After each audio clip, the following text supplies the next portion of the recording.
सतपुते जी, मैं आपसे एकदम आसान सवाल पूछता हूँ कि आपको यानी पहली बार खुशी कैसे हुई है? यानी कौन सा साहित्य निर्माण करने से हुई या किताब से, यानी अपना खुशी का कौन सा पल है? एकदम साधा सवाल है, ज़्यादा। दरअसल मुझे सबसे पहले खुशी हुई जब मेरी पहली कविता प्रकाशित हुई। हालांकि उस कविता का दलित आंदोलन से कोई लेना देना नहीं था। अच्छा। वो एक साधारण सी कविता थी, माह नाम से थी कविता। क्योंकि उस समय दलित आंदोलन शुरुआती स्टेज पे था और मैंने खुद दलित साहित्य की बहुत कम किताबें पढ़ी थी उस समय। तो मुझे लगा कि जो है मुख्य धारा के साहित्य में जो है लिखना चाहिए। उस समय दलित साहित्य हिंदी में उतना रीच नहीं हो पाया। तो मैंने एक माँ नाम से कविता नवभारत में छपी थी। उस समय मुझे बहुत बड़ी खुशी हुई। और उसके बाद जब दलित विचारधारा पर आधारित मेरी लघु कथाओं का संग्रह अपने अपने तालिबान शिल्पायन प्रकाशन से आया, तो फिर मुझे वास्तव में बहुत खुशी हुई और आत्मसंतोष भी हुआ मुझे। सही बात है, बहुत ही बढ़िया दिलचस्प बात बताई आपने। यानी आप के यानी मैंने देखा कि छोटी छोटी बातों को बड़ी को कर देते हो और लोगों को यानी क्या बोलते हैं, एकदम अपील हो जाती है। यानी छोटी छोटी कथाएं होती है और कथा के विषय ये होते हैं, तो आप ये सब्जेक्ट कैसे कैसे चुनते हो? यानी कोई आदमी मिलते हैं या कोई घटनाएं मिलती है, वो देख के क्या लगता है, आपका नज़रिया कैसे है इस बारे में?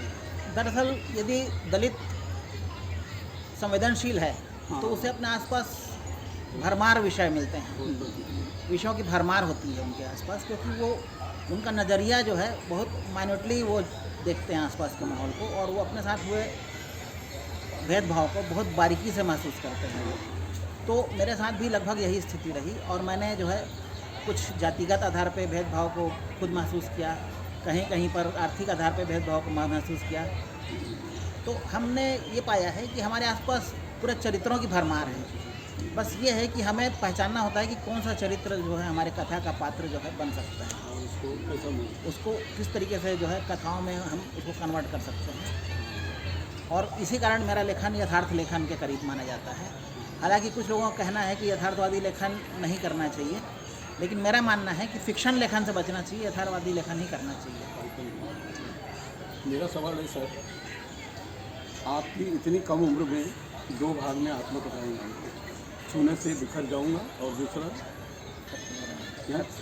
खत खुला छोड़ दिया, रहने दिया। तो मैंने दोनों की रचनाएं पढ़ी है और उसके पहले मैंने देवदासी कथा सुनी। और आपकी समर लोक में मेहरुनिसा परवेज संपादित मैगजीन में 5 लघु कथाएँ पढ़ने के बाद अंतर्देशीय खत आपको भेजा और वो खत मेरे जीवन में एक नया मोड़ लाया। उसी खत ने मुझे लघु कथा की तरफ आकर्षित भी किया और आपका जवाब भी आया तुरंत। और मेरे भाई रहते थे दसरंगपुर में, तो मैं संजीव खुशा और आलोक कुमार जी आपसे मिलने के लिए आया और आप दोनों का जो प्यार मिला और उसमें हमारे एक साथी सुरेश वाहनी जी और भारतीय बौद्ध महासभा की तरफ से मेरा सत्कार किया गया, वो मेरे जीवन का बहुत बड़ा सत्कार था। मैं आपसे पूछना चाहूँगा कि इतनी कम उम्र में आप दलित लघु कथा से एकदम आत्मकथा की तरफ से क्यों बढ़े? क्या ऐसा था आपके दिमाग में, आपके जहन में कि वो लोगों को बताना था? दूसरी बात, आप मनोरंजन के साथ साथ स्त्री पुरुष संबंधों को भी चाशनी की तरह उपयोग करके एक ऐसी पैना व्यंग करते हैं कि जो पाठक तिलमिला जाता है। तो ये आपकी जो खूबियाँ है, ये खूबियों का राज क्या है, ज़रा आप बताइए। बहुत सारा देखिए, जब हम ग्लोबल स्तर पे सोचते हैं कि हमारी रचनाओं का स्तर ग्लोबल हो, तो ऐसे में जो है ये चीज़ें जो है ना आना, या तो आप प्लांट करिए या स्वाभाविक रूप से आए। चूँकि मेरे लाइफ में इस तरीके से बहुत सी घटनाएं घट चुकी है, तो ये स्वाभाविक रूप से मेरे साथ चलती हैं ये सब चीज़ें, तो मैं इसे बुरा नहीं मानता। मेरा तो मानना है कि दलित प्रगतिशील लिटरेचर, दलित लिटरेचर, धर्म आधारित लिटरेचर और यौन संबंधों पर आधारित लिटरेचर, इनका विज़न जो है ग्लोबल होता है। और यदि आप ग्लोबल विज़न के साथ लिखना चाहते हैं तो इन सब्जेक्ट्स को या तो प्लांट करके लिखिए या स्वाभाविक रूप से अगर आता हो तो लिखिए। हालांकि मेरे लेखन में ज़्यादातर स्वाभाविक रूप से आया है, लेकिन कहीं कहीं पर मैंने प्लांट भी किया है। इस बात से मुझे कतई गुरेज नहीं है। कहानी की जरूरत समझ जी, कहानी की आवश्यकता समझ के कहीं कहीं मैंने प्लांट भी किया हुआ है। इसमें मैं कोई बुराई भी नहीं समझता, क्योंकि समय के हिसाब से लेखकों को जो है अपना दृष्टिकोण जो है डेवलप करते रहना चाहिए। और रही बात आसपास के कैरेक्टर की, तो मैंने आपको जैसे पहले कहा, जैसे आत्मकथा लिखने की, तो मैंने आपको पहले ही बताया कि मैंने बचपन से जो है ऑब्जर्वेशन किया है माइनॉरिटी जातिगत आधार पे, आर्थिक आधार पे। तो मैंने पाया है कि दलित लिटरेचर के नाम से लोगों का मैंने देखा है कि ब्राह्मणों को गाली देना या दूसरे उच्च वर्णों को गाली देना, ये सब चीज़ें कॉमन मानी जाती है दलित साहित्य में। लेकिन मेरा ये मानना है कि हमें अपना वैल्यूएशन करना चाहिए कि हम कहाँ हैं, और हमें जो है खुद आत्म विश्लेषण करना चाहिए कि कहीं ना कहीं हमारे में कुंठा की ग्रंथि पाई जाती है, कहीं ना कहीं या जातिगत या आर्थिक आधार पे कुंठा की ग्रंथि पाई जाती है। तो मेरी आत्मकथा जो है मेरी कुंठा की ग्रंथि ही है, मान के चलिए। सबसे पहले अपनी आत्मकथा का नाम मैंने कुंठा कथा ही रखने की सोचा, लेकिन बाद में फिर मैंने उसका नाम बदल दिया मैंने। और इसमें मुझे ये कहते हुए तनिक भी संकोच नहीं है कि जो जितना बड़ा कुंठित होता है उसकी राइटिंग में उतना ही वजन आता जाता है। बहुत अच्छा। और इस बात को मैं बिल्कुल अलग तरीके से कह रहा हूँ, भले जो है मुख्य धारा के साहित्यकारों को ये मेरी बात बुरी लगे, लेकिन ये बिल्कुल सही है कि जो जितना कुंठित लेखक होता है उसके सोचने का तरीका उतना ही बृहद होता है। तो मैंने एक कविता पढ़ा था किसी निग्रो कवि की, मुझे उस कवि का नाम तो याद नहीं आ रहा है, जिसमें उसने कहा था, अपनी प्रेमिका को कहा था कि जब धूप आती है तो तुम पीली पड़ जाती हो, क्या बात है, क्या बात है। जब तुम्हें कोई डांटता है तो तुम नीली पड़ जाती हो, और मैं हर हाल में काला ही रह जाता हूँ। अरे क्या तो बात मुझे लगा बहुत कि है। दलित मनोविज्ञान पर आधारित जो है ये कविता ने मुझे जो है प्रेरित किया कि मुझे दलित मनोविज्ञान पर आधारित अपनी आत्मकथा लिखनी चाहिए, जिसमें दलित मनोविज्ञान का चित्रण है। उसमें ठीक है, कई मुख्य धारा के साहित्यकारों उसे खारिज कर दें या दलित साहित्यकारों उसे खारिज कर दें कि दलित साहित्य जैसे इसमें तो कोई बात नहीं है, लेकिन मुझे मालूम है कि उसमें क्या बात है। और उसका अंग्रेज़ी वर्जन भी तैयार हो रहा है जल्द ही, और अमेरिका के बड़े पब्लिशर से बात चल रही है इस संबंध में। और मेरा एकमात्र उद्देश्य है कि दलित साहित्य को मैं जो है ग्लोबल मंचों पे लाना चाहता हूँ।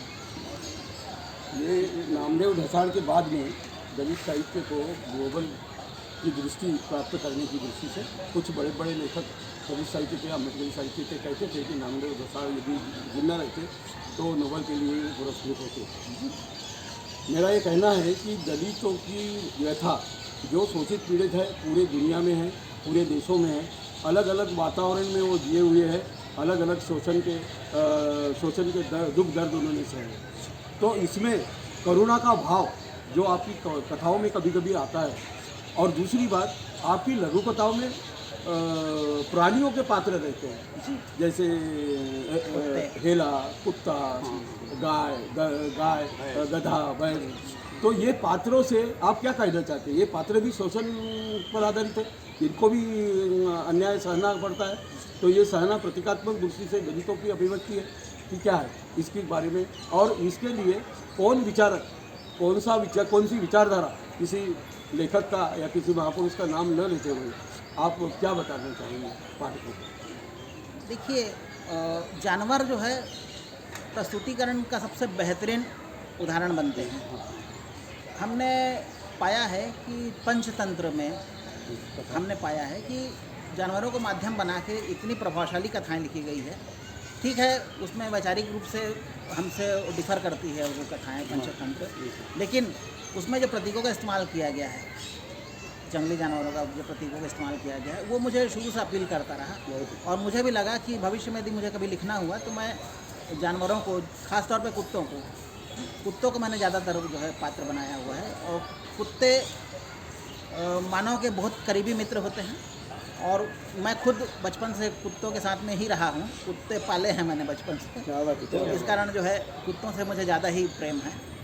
और समाज में कुत्तों की शक्ल में बहुत ही कुत्ते पाए जाते हैं, इस बात से कोई इनकार नहीं है, जो कि जो भौंकने से लेकर काटने तक के जो है हम पे मतलब आक्रमण करने की स्थिति में रहते हैं। तो उसमें आदमी के स्वभाव में और कुत्तों के स्वभाव में कुछ साम्य भेद आप जानते जी, वफादारी के गुण को छोड़ के लगभग सभी गुण कुत्तों से मिलते हैं। जी, बहुत अच्छा। क्या सर बात आप पूछिए। मैं आपसे ये पूछना चाहता हूँ कि आप यानी इतने साहित्य निर्माण किए, और एक आपके बोलने में ये आ गया दलित साहित्य। जी और दलित साहित्य वो जाति का जिनका शोषण होता है उस अवस्था पर है, तो आपको लगता है कि ये जाति मिटना चाहिए, जाति होना ही नहीं चाहिए। जैसे डॉक्टर बाबा साहब अम्बेडकर ने बोला था कि जाति संस्था का निर्मूलन होना चाहिए। यदि जाति है तो बहुत कुछ मानते हैं अपना, यानी पूर्वजों का दाखला मांगते हैं। जाति है तो अपने पूर्वज कौन थे, 1950 के पहले का दाखला जो अपने को पता ही नहीं चलता, जो अफसर मांगता है उसको मालूम नहीं कि उसके यानी पुरखे क्या है। 50 के तो बाद पहले ये जाति होना चाहिए या ना होना चाहिए, इस बारे में आप बताएं तो अच्छा हो जाएगा। दरअसल भारतीय पृष्ठभूमि में जाति लोगों के खून में बहती है। हाँ। और ये जाति व्यवस्था आज की नहीं है, हजारों हजार साल पुरानी व्यवस्था है। ऐसी स्थिति में भारत से जाति का उन्मूलन तो बिल्कुल भी संभव नहीं है। हालांकि डॉक्टर बाबा साहब भीमराव अम्बेडकर ने कहा है कि अंतर्जातीय विवाह से काफ़ी हद तक इस पे जो है कंट्रोल पाया जा सकता है। लेकिन मेरा मानना है कि जाति व्यवस्था को तोड़ना भारत के संदर्भ में लगभग नामुमकिन है।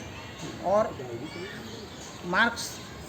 कार्ल मार्क्स जो है भारत के संदर्भ में इसलिए फेल है क्योंकि वह सिर्फ आर्थिक शोषण की बात करता है, आर्थिक विषमता की बात करता है, जबकि अम्बेडकरिज्म जो है वो वास्तव में जो है दलित साहित्य की बात करता है। तो भारत में मार्क्स जो है मेरे हिसाब से जो है सत्य नहीं है, ना गांधी सत्य है। भारत के परिप्रेक्ष्य में जो है सिर्फ अम्बेडकर ही सत्य है। सही बात है, बिल्कुल आपने सही किया। मेरा एक सवाल है, जरा थोड़ा सा पर्सनल है। हाँ। आपकी जो ड्यूटी है, अभी तो आप छत्तीसगढ़ सरकार में हैं, तो मैं ज़रा थोड़ा सा हट के बात करूँगा। इतने पात्र आपकी दिमाग में जो आए हैं उसमें से आधे अधिक आप शायद जानते हो। तो ये जो पात्रों की रेल चेन और उनके स्वभाव वैशिष्ट है और उनका उनकी वैचारिक पृष्ठभूमि एक अभी नहीं आई है आपका उपन्यास कैसे सुलगती सी चिता, जिसमें निरीश्वरवाद, ईश्वरवाद, कम्युनिस्ट विचारधारा और कोई भी विचार नहीं मानने का, जियो खुल के जियो, खाओ पियो मौज करो, ये जो चार पात्र है उसमें से 2 औरतें 2 ये है। तो इसकी जो पृष्ठभूमि, इसकी जो ये बनी है आपकी सोच, उसको कितना समय लगा और कब आप लिखना शुरू किए और उसका कितना अध्ययन किया गया, या आपने कुछ लोगों को वैसा देखा क्या? जी, बहुत बढ़िया प्रश्न किया आपने।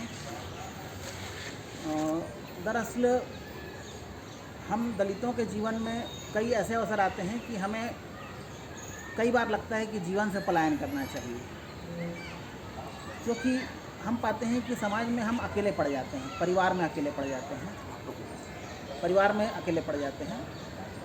तो इस बीच मुझे लगा कि मुझे विपश्यना से जुड़ना चाहिए और मैंने विपश्यना से जुड़ने का प्रयास किया और विपश्यना के माध्यम से जो है मैंने अपने आप को साधा, कहा जाए सीधी सी बात। हालांकि अम्बेडकरवाद और विपश्यना दोनों एक दूसरे के परस्पर विरोधी विचार हैं, क्योंकि क्रांति के साथ शांति संभव नहीं है। लेकिन मेरा ये मानना है कि शांति के साथ क्रांति संभव है। इसे मैंने जो है साबित करने का प्रयास किया है। बाकी अब मैं इसमें कहाँ तक के सफल हूँ ये तो आप लोग ही बताएंगे। तो मेरा ये मानना है कि जो है विपश्यना अलग चीज़ है और क्रांति अलग चीज़ है। यदि आप मन से शांत रहते हैं तो आप में क्रांतिकारी विचार जो है बगैर उत्तेजना के आपके अंदर में पैदा होंगे, बहुत अच्छा और ये ज़्यादा मारक होंगे। आप सब